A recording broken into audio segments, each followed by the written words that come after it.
Hi everyone, Kevin here. Today I'm excited to show you how you can both get and use the free and open source Shotcut video editor.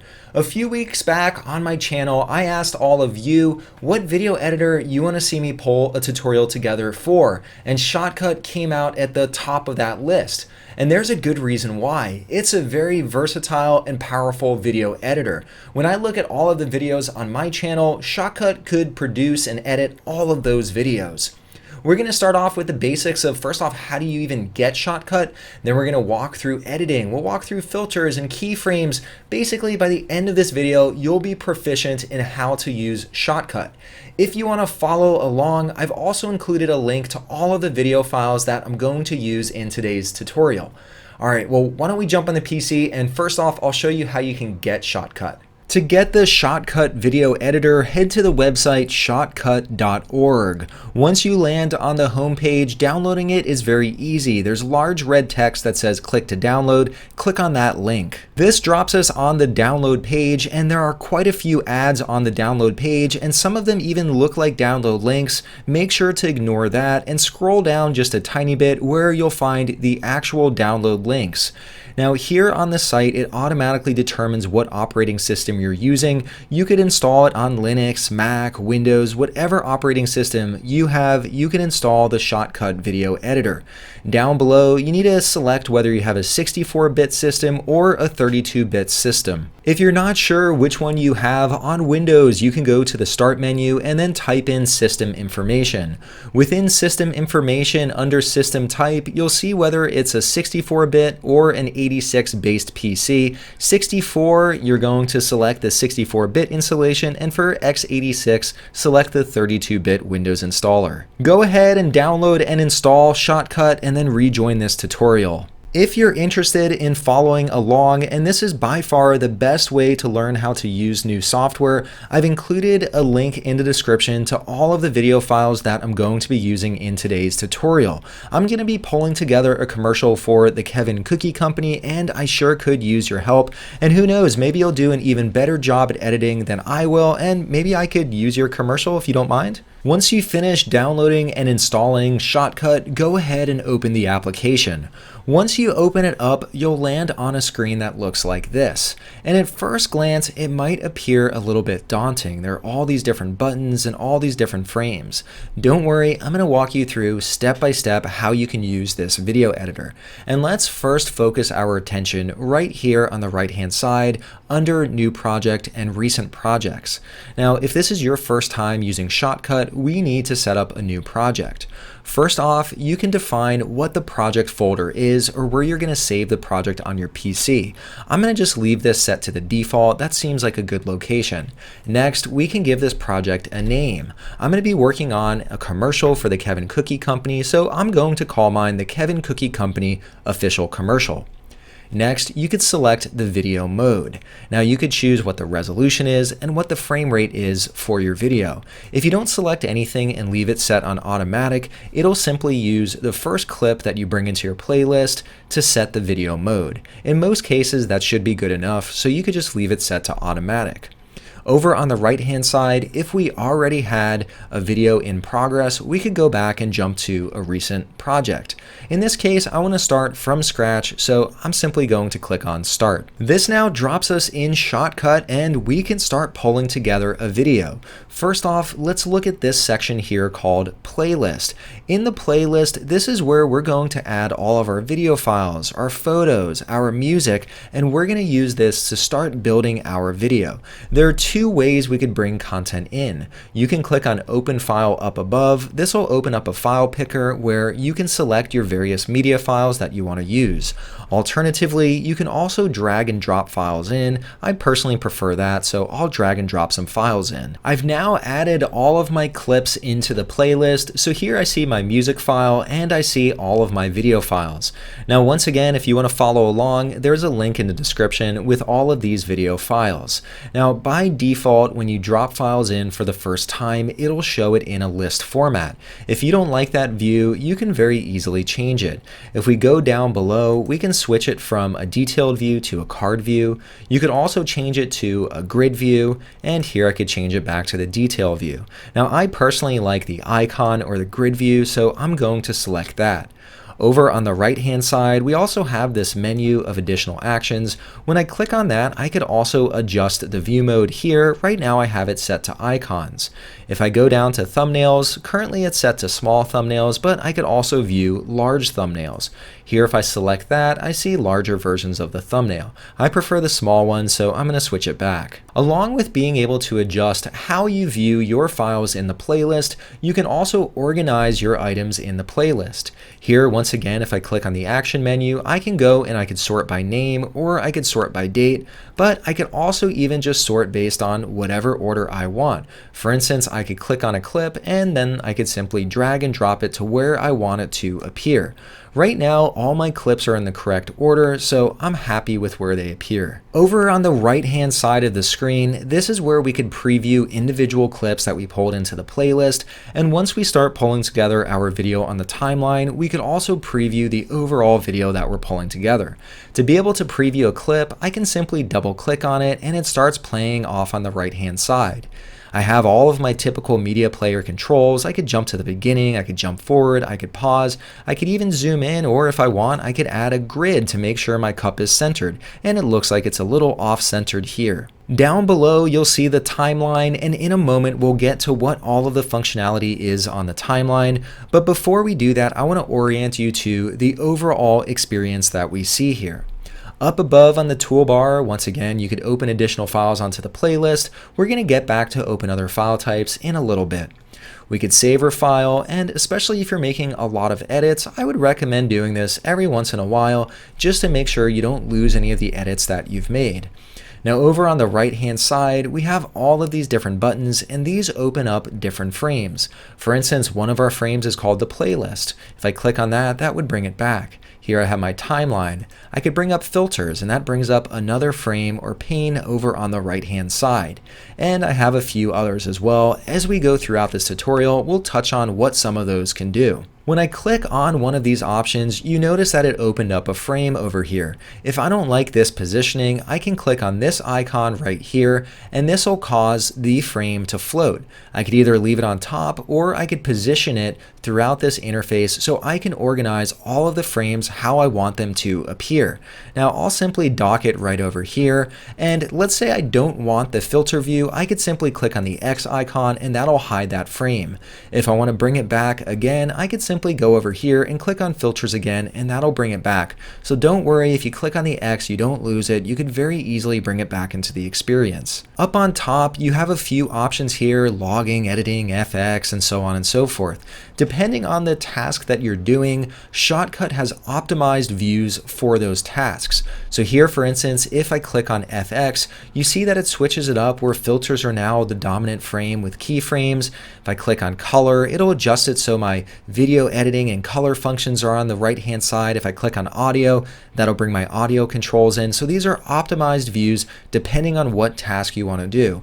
Today in this tutorial, we're going to spend most of our time in the editing view, which is the view that we just walked through. That should give you an overview of the interface of Shotcut, but we have a commercial that we need to pull together, so we need to get to work. So first off, let's start editing some video clips. The first way that you could edit a video clip is simply click on the clip, and once again, it'll start playing in the preview pane over on the right hand side. This clip is a little bit long for the commercial. I open the oven, I put it on top of the oven.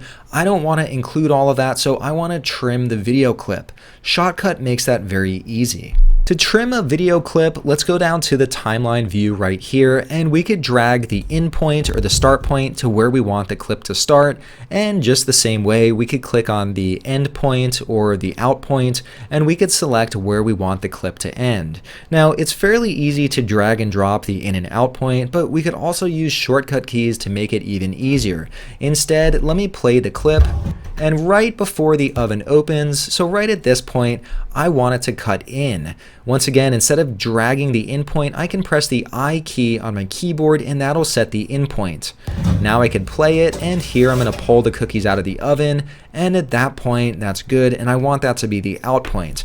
Once again, I could drag this to the out point, or I can press the O key and that'll also set the out point. Now that I'm all done setting the in point and the out point, I want to get it onto my timeline so I could start building a video. There are a few different ways I can do this. I could simply click on the video file up here and I could drag it down onto the timeline. Alternatively, I could click on this plus icon and this will append it to anything else that's currently on the timeline. Currently, there's nothing there, so it'll simply place it at the beginning. I could also click on this down caret and that'll overwrite what's currently on the timeline, but once again, there's nothing on the timeline, so all of these, at least right now, are effectively the same. I'll click on the down caret and that'll pull my oven shot onto the timeline down below. Now that I've added my first item onto the timeline, you see it appearing down here. This is the first track, and this is also the topmost layer. If I want to give more space to my timeline, I can click here on the interface and I could drag it up. So once again, the interface itself allows you to position things however you want. So it has a lot of customization. I can add another track by right-clicking, and I can add an audio track or a video track. For now, I'm going to just stick with this one track. Next, I want to start adding some more content, and I want to show you another way that you can edit your video clips. This time, I'm going to click on the second clip of my video, which is milk pouring into a glass. I'm going to click on this and drag it directly down onto my timeline, and I'll position it here for now. Now that I've added a second clip onto the timeline, I want to show you a few different ways that we could visualize the timeline. Right now, you see the timeline start filling up. If I want to zoom out, I could click on here to view more of my timeline, or I could zoom in if I want to make very specific edits on my timeline.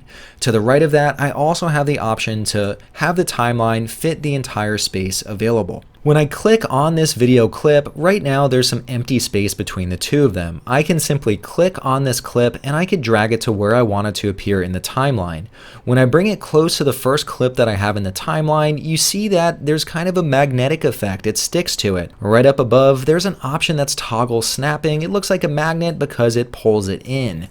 If I were to turn that off, I could position it wherever I want, but it won't snap on the clip. I personally like leaving this on, so I'm going to turn on toggle snapping, and I'm going to adjust my first clip so it sits right up against the first one. Now that we have this clip on the timeline, we can also edit directly on the timeline. So you can edit on both the timeline or you could edit up in the preview pane. It really depends on what your preference is and where you prefer editing. I personally like editing on the timeline, so I'm going to show you how you can do it down here. Now, to play on the timeline, you can press the spacebar key and that'll start playing on the timeline. The spacebar also works up in the preview pane. When I hit spacebar, here you see the milk start pouring. Now it's a fairly long clip of milk pouring, and I probably don't want to include this whole thing, so editing is going to help out here. Now if I go to the beginning of the clip, I want to get it right when the milk starts pouring. I think that's a good moment to do it. Now just like before in the preview pane, we hit the I key to set the in point. I can do that again here. Now when I press the I key, you see that it cuts off the beginning of the clip, or I trim the beginning.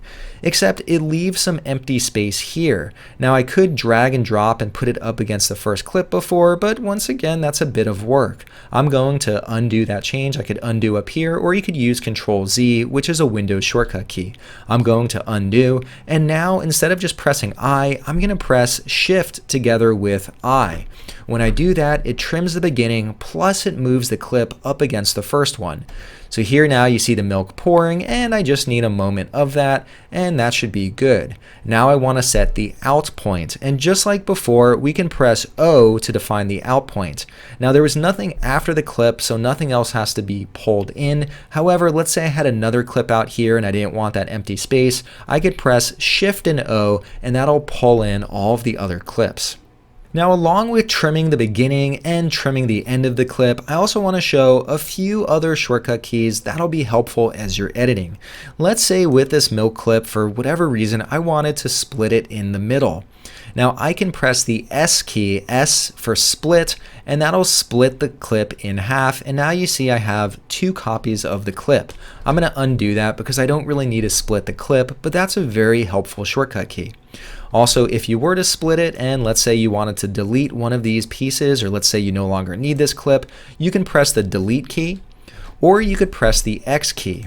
When you press the X key, that'll pull in all other clips. But for now, I don't need to do that, so I'm going to leave it as is. But those are some of the core editing shortcut keys that you can use. There are lots of valuable shortcut keys that you could use in Shotcut, and I've included a link in the description. When you use shortcut keys, it'll make you a lot more efficient and also fast at editing your videos. Now, two other items that I want to show before we jump into pulling in more content. I also want to show how you could very easily insert a transition. Let's say that between the oven and the pouring milk, I want to have a fade. It's extremely easy to do. I simply click on the pouring clip and I drag it over so there's a little bit of overlap between the two clicks. When I let go, you see that it's now added a fade transition. So if I play it now, you'll see that as I pull it out of the oven, it nicely fades to the pouring of milk. The last item I want to show on the timeline is what if you want to move clips around and reorganize things. So let's say that actually I want to start with pouring the milk into the glass and then I want the oven to come second. I should be able to just drag and drop, right? Well, if I click on the pouring milk, I could pull it up to the front, but here you see that by default, it overwrites my oven shot. So it's removed some of that clip. I don't want that. Right up here, there's another button here called Ripple, Trim, and Drop. What that means is when I click on the pouring milk into the glass and I pull it up to the front, it's going to do a ripple move. What that means is when I insert something here, all subsequent clips will be automatically moved. So if you want to drag and drop things around your timeline and reposition things, I recommend checking this option to ripple, trim, and drop. Now I don't need my milk at the beginning, so I'm going to simply move it back behind the other clip, and there too you see the ripple taking effect. Now that we've looked at some of the core editing capabilities, we need to get some more content into our commercial. You can't just have pouring milk, there has to be more than that. Here I want to insert the rest of my clips. I'm going to click on this clip right here, I'm going to press the shift key and then select the last item, so all of these items will be highlighted. Next, I could simply drag and drop the clips onto my timeline.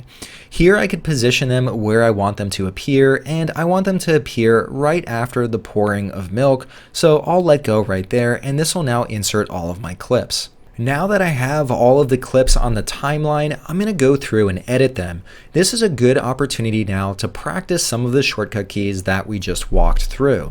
Once again, to start playing on the timeline, simply hit the spacebar and that'll start playing.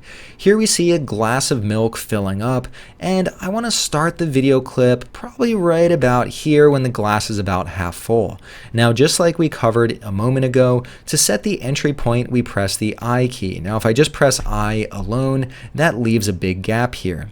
I'm going to undo that with Control Z, and if I press Shift I, it'll set that as the start point for the clip, but it'll also remove the gap. We're going to let the glass of milk fill for a little bit, and that's probably about enough time that we need. And once again, I could set the out points by pressing the O key on my keyboard. Now, if I just press O alone, it'll leave that gap, so I'm going to undo that, and instead I'm going to press Shift and O, and that'll apply the ripple trim where it pulls all the other clips into that gap, and I don't have to fill in that gap. So it really depends on what you're trying to do. Next, I want to go through and edit the rest of my video. So here we see a stack of cookies, and I want to get it right before the hand comes in. So here I'm going to click on the timeline to right before the hand appears, and once again I'll press Shift and I to cut the clip. Here we see the hand come in and grab a cookie, and then I want to stop, so here I'll press Shift and O. Next, I see this nice close-up shot of the cookie. We only need that for about a moment, and I'll press Shift and O to set the end point of that clip. Next, we're going to have a shot of the cookie falling down into the milk. I only want the very beginning part of this clip where the first cookie falls. Here I'm going to play it, and there the cookie has fallen, so I'll press the out point there. Next, we see the glass of milk and the cookie falls in the milk. I only want a few moments where we see the milk ripple a little bit, and then I'll set the out point.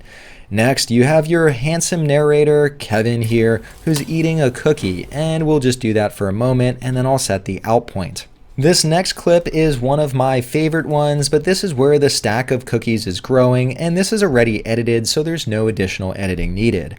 On this next clip, we have a flyover of the cookies where you see all of the detail. I think we'll leave that for maybe a second or second and a half, and then I'll press Shift and O to set the endpoint. Here we have another shot where the cookie's disappearing and it stays on a little bit long at the end, so I'll hover over and let's press Shift O there to set the out point. Lastly, we have this shot of the cookies where it flies out over the cookies, and then you see Cookie Monster followed by the logo.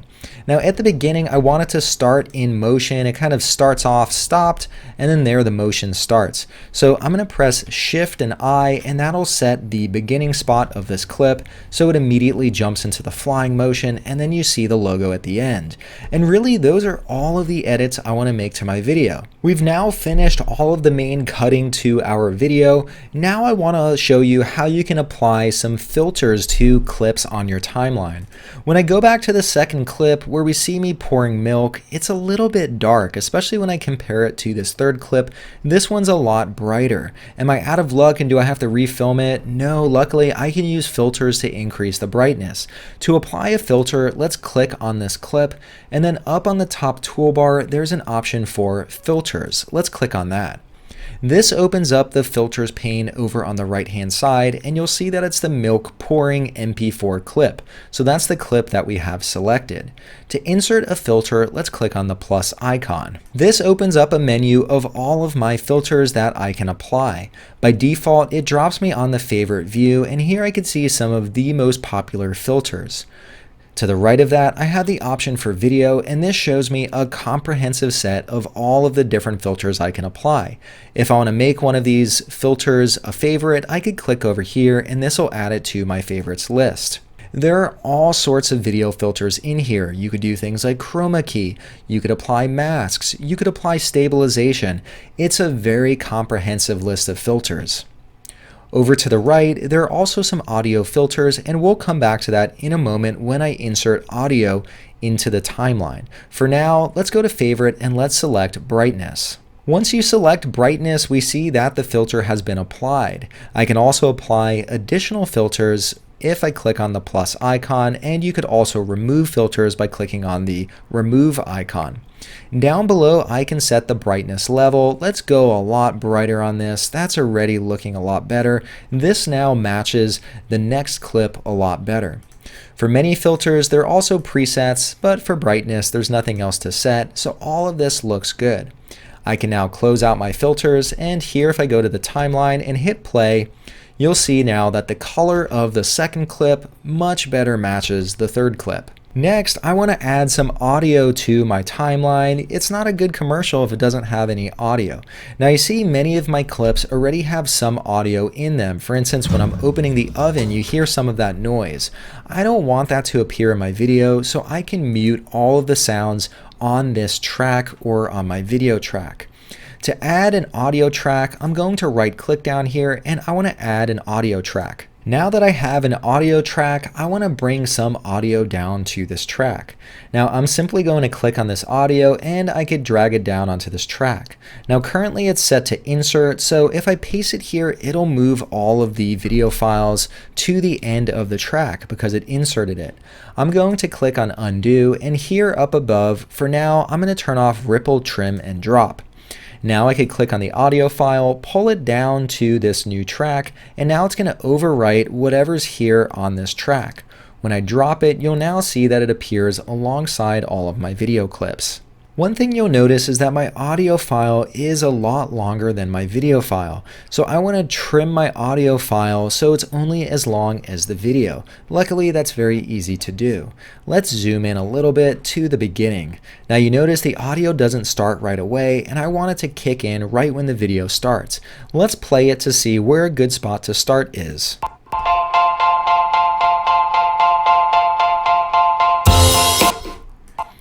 So I'm going to have it start right about here, a moment before the drum kicks in. Here, I'm going to click on S, and that'll split the clip. I'll click on the beginning portion and then simply hit the delete key, and that'll remove that part of the clip. And now I can drag the audio file to the beginning. So when we go to the beginning of the clip, You now see that the music plays right at the beginning as I'm pulling the cookies out of the oven. Now at the end, I want to set the end point for the audio file, so I'll zoom in, and just like we did before, we can press O to set the out point. Now that we've inserted the audio, I want to show you some of the audio filters, and maybe the most useful one is to set a fade. When I hover over the end of the audio file, you see this circle icon appear. I can click on that and then drag it to set a fade. You'll see a little tooltip that tells me how long the fade will go on for. Here it's about a 2-second fade out. If I release there, we can now play and see how the fade works. So there the clip fades out. Just like before, we can also open up filters if we'd rather do it through the filter frame. Here, when I have the audio clip selected, I can go up to filters on the top bar, and here you see that I have a filter applied. I could also click on the plus icon, click on audio, and I have all sorts of different audio filters that I could apply, including fade in and also fade out. Now, along with setting a fade in or fade out, one thing that might happen occasionally is maybe the volume's not loud enough. There's an audio filter that allows you to increase the volume. Once again, when you're in the filter view, click on the plus icon, and within the list, there's the gain or the volume filter, and that'll allow you to increase the volume on your audio. I'm done selecting filters for my audio, so I'm going to click on the X up here, and this will bring me back to the main editing view. Next, I want to show you how you can bring text into your video, and there are two different ways you can do it. You can bring text directly into one of the video clips via a filter, or you can bring in text so it sits over multiple clips. First, I want to show you how you could do it for an individual clip. When I have a clip selected, let's go up to filters on top. Let's click on the plus icon, and if we go over to favorites, down at the bottom of the list, you'll see an option to bring in text.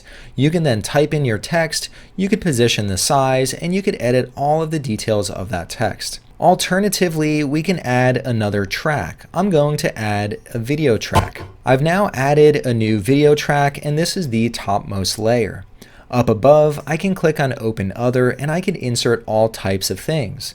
The one that I care about though is inserting text, so I'll click on text. This opens up a dialog where I can create my text. I'm going to type something in. I could also select the background color, and once I'm done, I'll click on OK. I can now go in and I can modify details of my text, and once I'm ready to bring it onto my timeline, I'll simply click on Overwrite. If I go back now, I see now that I have text inserted on one of my tracks, and when I hit play, you now see the text overlaying the video. I don't want to include this text, so for now I'm going to delete this track. I could simply right click and then click on remove track. Next, I want to show you how you can use keyframes to zoom in or to zoom out. Here towards the end of my video, I have a clip where I'm holding a cookie. It'd be kind of neat to have a zoom in effect as I'm eating the cookie. To do that, once again, let's click on the clip, and this time let's go up to filters. Next, I'll click on the plus icon, and for this one, this should be one of the favorites with zoom in and zoom out. Here I see size, position, and rotate as one of the filters. I'll click on this one. Now that I've applied this filter, I'm going to decrease the size of my timeline just to give me a little more space to see. Next, we want to use keyframes to help with this, so I'll go up to the top and click on keyframes. I've pulled in keyframes over here, and then I have my filters over here. With keyframes, you could indicate when you want the filter to start. You could also indicate when you want the filter to end. For instance, if I only want it to say zoom in for half of the clip, I could set the start point to midway through, but actually I want it to start right at the beginning, so I can also drag it to start at the beginning. I also have these black circles appearing. I could also click up here, but this is the first simple keyframe. Now I want this zoom effect to zoom in to about, let's say 120%, so I'll type in 120% here. Next, I want this zoom in to happen throughout the whole clip, so I'm going to use a simple keyframe and drag it all the way over. So now if we play the clip, you'll see that there's a nice little zoom effect using keyframes. Once I'm all done, I'll close out of the keyframe view and I'll close out of the filter view, and I think my video looks pretty good now. I'm going to pull the timeline up again so I can see the timeline, and once again I could click on zoom timeline to fit. This all looks pretty good, and I think the commercial came together really nicely. Hopefully you were able to follow along. Once we're all done and we want to export our video, we go up to the option on top that says export. Once we click on that, that'll open up a frame for export. Now right now it's a little small, so I'm going to drag and drop this down just so we could see more of the details of export. Here I could choose what I want to export. I could export the timeline. That's what we pulled together down here with all of our edits, but you also have the option of just exporting the playlist or an individual item or a source, but I want to export the timeline, so I'm going to select this option. Next, we could select how we want to export it, and there are all sorts of options on here. I usually upload all of my videos to YouTube, so I'll select YouTube as the option, but you also have some other good options near the top. In fact, you could even make GIF animations from your timeline view.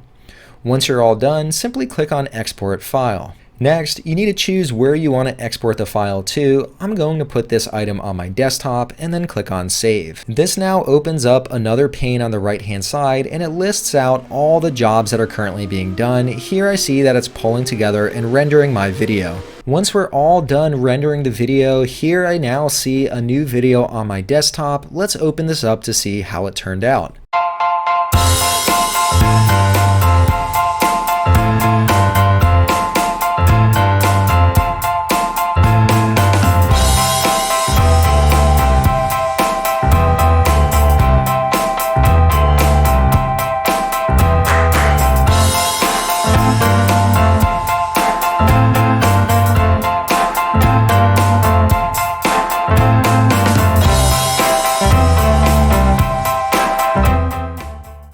Alright, well that was a quick look at how you can use the Shotcut video editor. It's amazing what you can pull together with it. Once again, it's very versatile and powerful.